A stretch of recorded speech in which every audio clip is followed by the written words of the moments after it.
Done. All good? We're ready to rock. Let's do it, baby. All right, dog. We're back. We're in it. We're in it. We're doing it. Time for the premium podcast, my man. Let's go. Premium. Yes. Why do we call this podcast premium? Because it's about all things premium, my friend, and that's what it's going to be. Yes, all things premium. Yup. And conversations with people who are on some crazy journeys. Like ourselves. You know, yes. What have we been up to?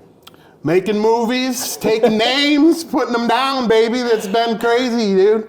You know, we got away. We had to separate from New Way. We were doing a podcast with them for a while. That was a great experience. Love the guys at New Way. Yeah, shout out to Garrett and the crew. You're amazing. We love you. Traveling around with you was a blast. But Very we're filmmakers.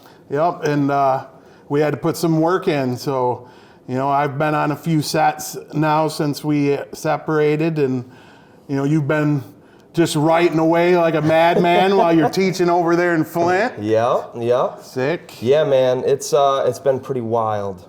What did we make? What film did we make? Ooh, For the Love of Catch. What is my that? Brother. Oh, it's a documentary, my brother. About what? About catch can wrestling and some crazy boys from the old days, dude. Yeah, so let's rewind. We're going to dive into who you and I are, Yep. what we've been up to, what we are planning on doing. But let's go to the beginning. How did we meet? Ooh, that would be just a pristine premium day back in the old college days.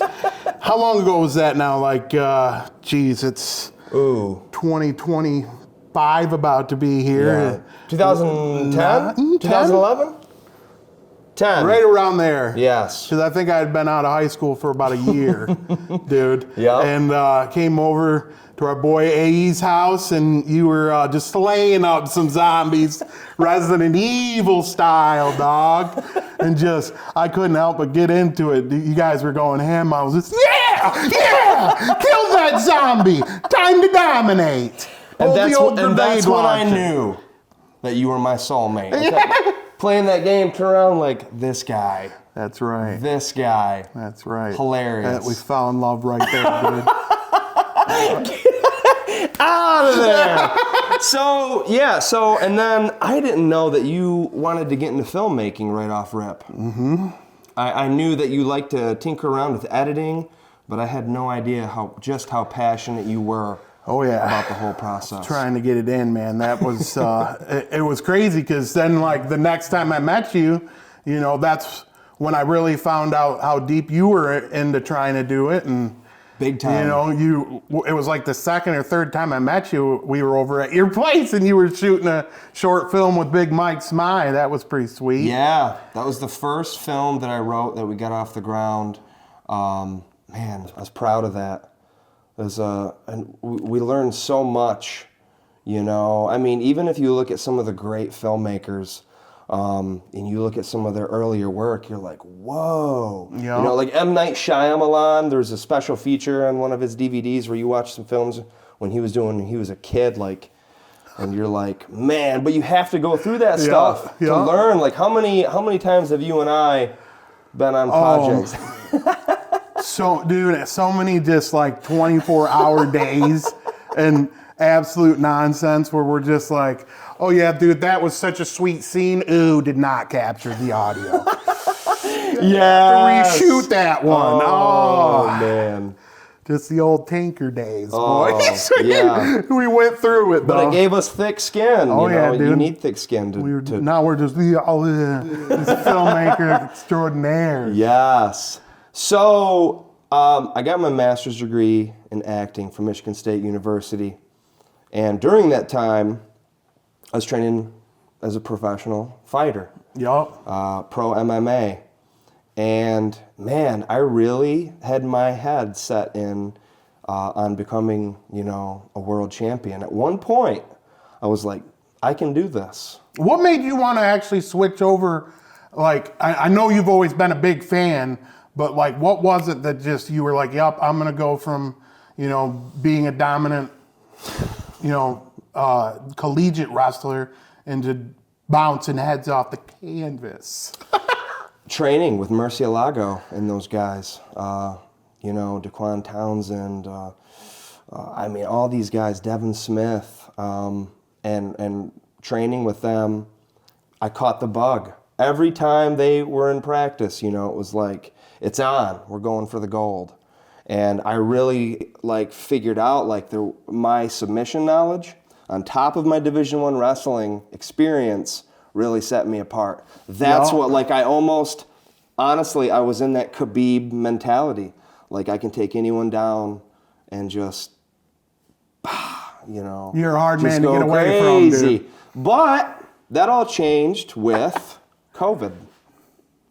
COVID-19 completely derailed me. Unless you were in the UFC, you weren't getting a fight. I had 6 fights canceled. I had one of the best managers in the world. I signed with one of the best managers on the planet. And things were looking up. And my second pro fight got canceled. I was a week out and they got canceled. We completely shut down.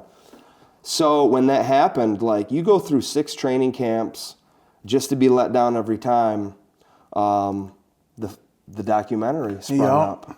But how did the documentary spring up? How did we get the opportunity to direct what is a lot of people are calling the best wrestling documentary ever made? Yeah. Even from non-wrestling fans, non-MMA fans, non-martial arts fans are like, this is great. How'd that happen? Well, so we had started to get a little, interest garnered on you because of all that COVID stuff going on. You started doing your catch wrestling, and we just went on a crazy tirade of producing. What Who was I attacking? Who was I calling out?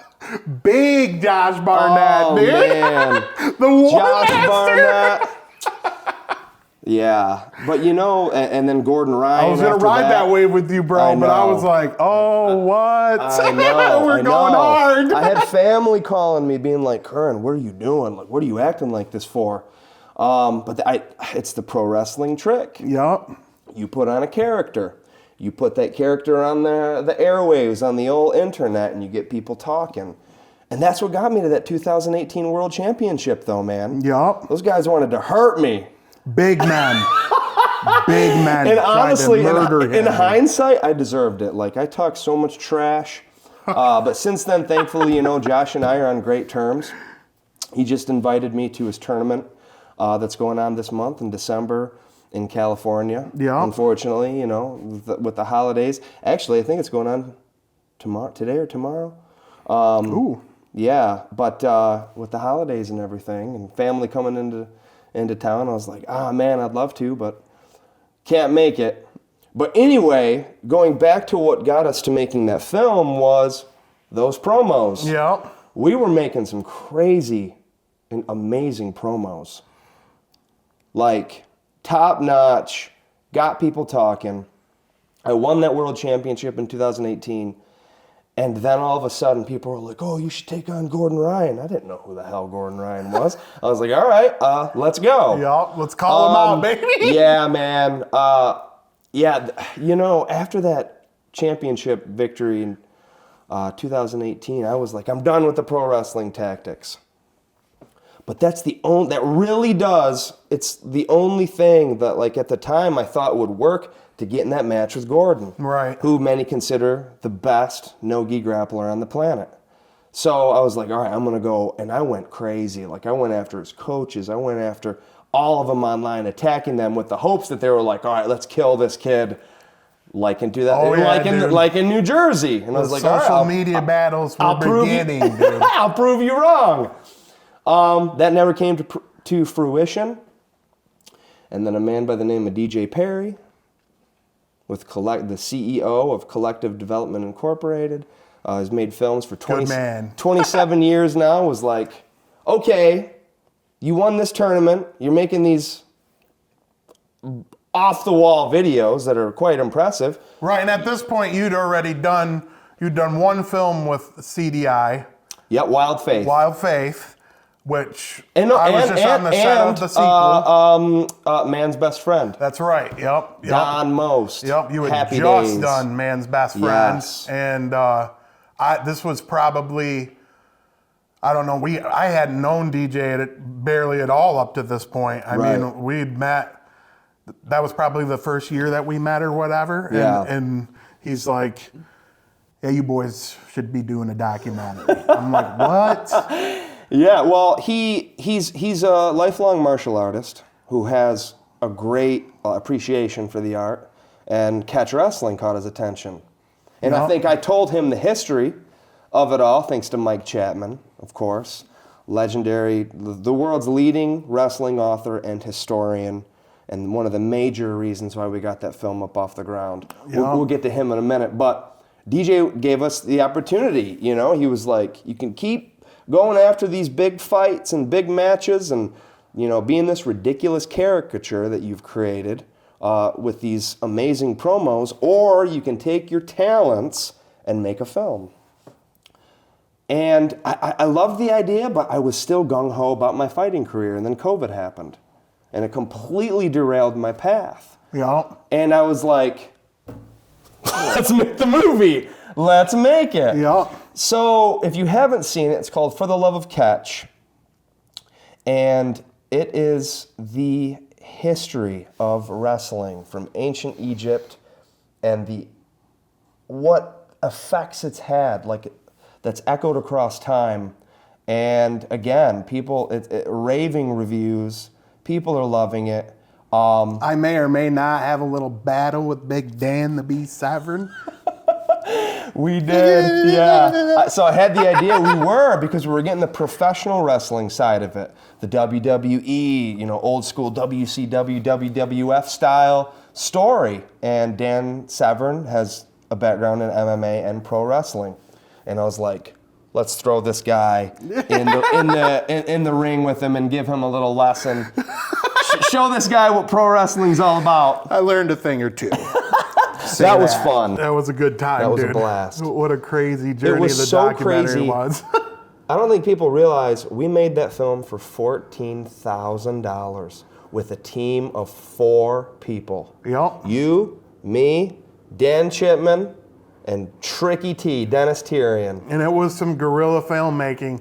Big Dan Chipman, dude, had to roll out to the West Coast and One get guy, all those interviews for one us. guy in a van with his chihuahua, traveling the United States and interviewing all these legends. And we whipped it together. Look, I had an outline. Good work, Dan. You dominated. Yeah. Dan is phenomenal, super talented guy. We couldn't have done that without him. But we had an outline, but how that film came together, we could almost do a documentary on that. Oh, dude. You can't repeat it. You can't. can't even write it. You can't. It just happened, dog. You can't. I sat there, we watched the footage, and I wrote how we were going to edit it together after watching an impossible amount of hours of footage. We went to work. Like, for example, we showed up at Frank Gotch's. Well, first of all, this couldn't have been made without Mike Chapman. Big Mike Chapman. Mike Chapman was introduced to me love you, Mike. back in 2012 by Randy Couture. You know, UFC Hall of Famer, absolute legend of the Expendables. Big Randy. Yeah, man. I hit him up. I was like, "Are you in town?" He was like, "Yeah, come on, let's have dinner in Malibu. I want to introduce you to somebody." And his friend, Sam Spire, was there, and Mike Chapman. Mike Chapman blew my mind. I was like a little kid at the dinner table. He started going off on catch-as, catch-can wrestling, which is catch any move you can. Catch an arm, neck, knee, leg. Josh Barnett put it the best. It's folk-style wrestling, which is what you see in high school and in college, but you throw on those submissions, and that's catch wrestling. So it's like, more people would understand, it's like Brazilian Jiu-Jitsu mixed with wrestling, because it affected Brazilian Jiu-Jitsu. Watch the documentary and you know what I'm talking about. Yeah. It's on Amazon Prime. Can't give away too much for free now. I know. I don't want to dive into that too much, but Mike Chapman was talking about this stuff. I was like, what? And he was like, yeah, there's a competition in a month. You should sign up, and I did. Took on Chris Crossan from England, and he almost got me in a double wrist lock, and I ended up getting him. But that started it all, is knowing the history from Mike Chapman, and it didn't take much to talk Mike into being a part of it. He was the Yoda. Like, I was like the, for you Star Wars fans out there, right? I was the Luke Skywalker, and he was the Yoda, like guiding the entire project. And one instance, like, we showed up at Frank Gotch's farmstead. Like, mind you, I am just duct tape wrapping audio gear to my camera and running and gunning like the craziest man, dude. People were in danger. I was on the move. I had no idea what was going to happen, so I'm just, and you guys are going crazy. We did. Yeah. It was so wild. Like, I had an outline right here. We're going to do this. And we showed up at Frank Gotch's farmstead, and the idea was just to have Mike stand there. You were going to film him recording some sweet shit like he always talks about. And a guy that overlooks the farmstead was there, Vietnam veteran, who had a legendary story. It was so crazy. To tell about Frank. It was so, like, you can even watch me in the doc. I'm like, I think I turn around and I look at you. It's like the most American crazy, like, legend, dude, that this guy tells us. It's like, what is It's unbelievable. So that happened. Unscripted. And then we go to Frank Gotch's house. His actual house. And again, we're going to put Mike in front of the house, have him say a few things, but no, let's knock on the door. And guess who's home? For lunch break, dude. Yeah, a lunch break. Shout out to you, Jenny. She's the homeowner. But she invited us in. We got to film inside Frank Gotch's house. That was not supposed to happen. Yeah. See where he appears as a ghost. Yeah. That was awesome. And then riding high on that fate, like that fateful moment, like 2 in a row, we go to the spot where Martin Farmer Burns, who's considered the godfather of wrestling, takes on Frank Gotch, who's in that poster, by the way, the champion of champions. We go to the place they wrestled. We had permission to go in this place for weeks, like all the way up to that day. No, Mike was trying to contact the guy that had the key. Yeah. To let us in. Yeah. And he ghosted him. Yeah, it wasn't until that day that he had issues with the whole thing. He ghosted him. Yep. Like, did not respond. So we're like, okay, well, do we just put Mike in front of this He's going to talk in front of the building. Okay. Well, Mike goes, with the luck we had, let's go around the corner and check. We go down the alley, and the door's propped open, and we got in. Some guy was in there doing some work, painting or whatever. Hey, and we got in. Do you mind if we go ahead and take a few shots in here? A seat. Yeah. He was like, yeah, go ahead. So we go up on the stage, and again, another, like, so much was not supposed to happen. And what about the Carney guy? At the fair. Yep. This Mr. Clean looking fella, just big old Ripley'd, had this insane way of like saying like, oh yeah, Gracie? Hoist Gracie? Yeah, I love Hoist He Gracie. used to change his tires by using his bare hands. I'm like, what? This guy's crazy. And he's all yoked up about it. So that's who we are. We are filmmakers, continuing to aspire to create film. And as a matter of fact, we're in the studio of our team members, Stefan Lindahl and Travis Hayward, a couple of extremely talented individuals. My boys. Yeah, this is their studio, and we're about to jump on a project. Oh yeah, baby. In next year. Yep. February? I don't know yet, dude. I haven't heard the official dates yet. But it's happening. It's going to happen. We're really excited about that, and it's your first lead role. That's right, so from dude. Cameraman, master editor, to lead actor. How's that feeling? Bro, it's crazy. I mean, granted, since this is the first time you guys have probably seen me on camera talking very much, again, I'm Adam Towner. And like he said, I've been My boy. yeah, My man. I've been rocking it with this guy for a long time now, behind the camera and doing some computer wizardry. And I started doing that with CDI, and I've worked on 3 films now, one of which I acted in just recently, and now I've got this lead role, dude, coming up, which blows my mind, but I'm gonna dominate. You are. Yes. I can't wait. It's a horror comedy, which is perfect for you. Yeah. And yeah, I got a little bit rolling there, so we'll What be are you able saying? Why? to. You are horrifically hilarious. Yeah. That's what I'm saying. Yeah. Thanks, buddy. So that is our journey, like up to this point. Did we miss anything? No, man. It's I been think crazy. we've just been grinding, and you know, the documentary happened, and now we're like, man, we got to just keep pounding. And this new podcast is, you know, just another way we think we need to be out there, and just the crazy people we meet. There's no reason not to. Yeah, for sure. And another thing, you know, is the inspiration behind this is it's literally all things premium. We want to have conversations with people who are on their own journey, who are going after their dream and grinding and dealing with adversity and not giving up and pushing through. You know, we'd love to have conversations with those individuals. So reach out to us. Everything from fighters to people that make toilets in space. That'd be sweet.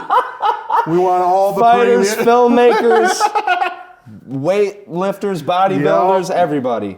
But Bring it all on. without further ado, we decided to do something a little, you know, a little fun, a little funny to end the segment. And that's to ask each other questions that we have no idea what we're about to ask. Premium. Would you like me to go first? Sure, dude. All right, fire yours up while I ask you this, my guy. Dominant. By the way, we don't know what we're about to ask. I'm a little afraid. Pick. I know you have like several. Pick 2. I got 2. All right, dude. I got you. 2. Are you ready? Yup. First question for you. What impression do people ask you to do at parties? Oh. Pressure's on. Dude. Give us a little tidbit, all right. So I'll preface this by I've been asked to do this impression my entire life, since I was like in middle school, by adults. Okay. I got so much free beer in college from doing this, you know. So, I mean, I don't know if you'll get it right off rip, but I heard you're not using your paper for writing, but for rolling newbies. We're getting old now. Yeah. I hope people realize who that is. Teaching in college, I did that impression for like 30 students, and not a single one of them. Big Chris Farley. Chris Farley! Dude. Man. Legend in the game. The greatest. Dude. The absolute greatest. But that is how I knew I loved you. I was like, this guy is Chris Farley reincarnated. Oh my God. That was probably like the 50th time I've been asked this year to do that impression. So, awesome though, awesome. All right, dog. Excuse me. So what is the craziest thing that's happened to you while shooting a film? Craziest thing that's happened to me while shooting a film. And I'm thinking, probably Frogman. I am so sad over that. Yeah. So we were shooting a pilot of something that I wrote called Frogman that centered on a Navy SEAL. I was playing Frogman. And it was such a beautiful, one-shot, long, choreographed. Tell me that was not...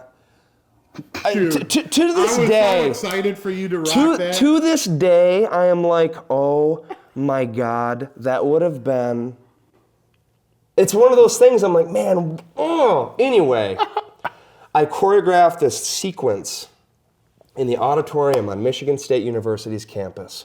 The Michigan State's auditorium, the Aud. It's the building where all the actors and everyone, that's where we learn. Yep. That's where we get educated.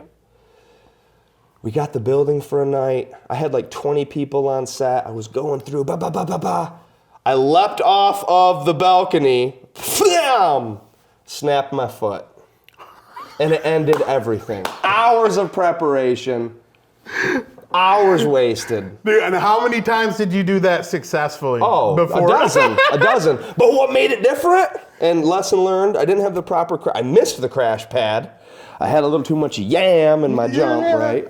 And I had all that, the body armor and the vest and the belt The whole and the heavy man. boots. And I just went and snapped. That sucked. Oh, man. Thank you for bringing back that. No problem, dog. Made me cry. Anyway, on to bigger and better things. Okay. Okay. Last question.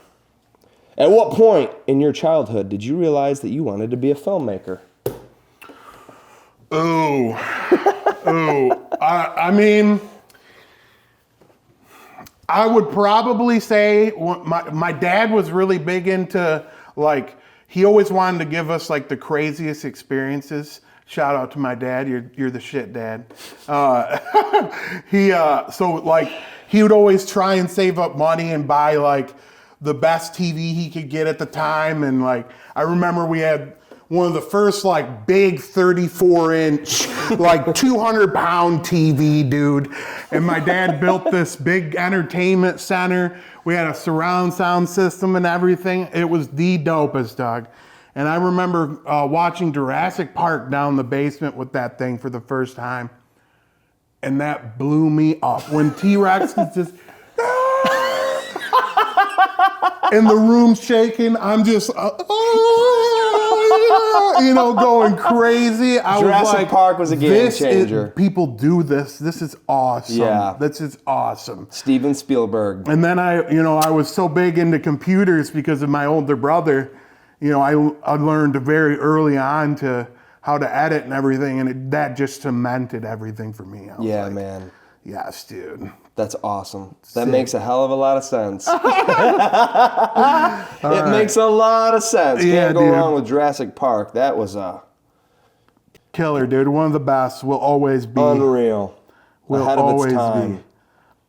Let's see here, dude.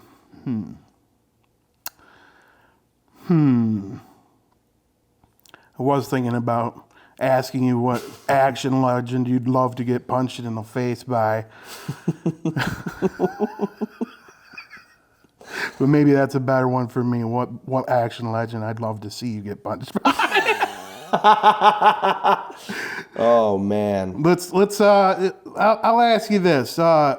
What is your dream film to produce, dude? Like, had all the money, everything's lined up, like, what is it? Well, we're trying to get it done. It is the story of Frank Gotch.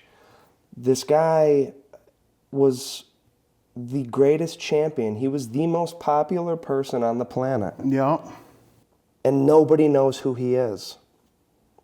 It's the craziest thing. And it thing. ties in with our documentary, For the Love of Catch. It centers around him. Again, that's the poster. I don't know if you can see that guy in the back, but...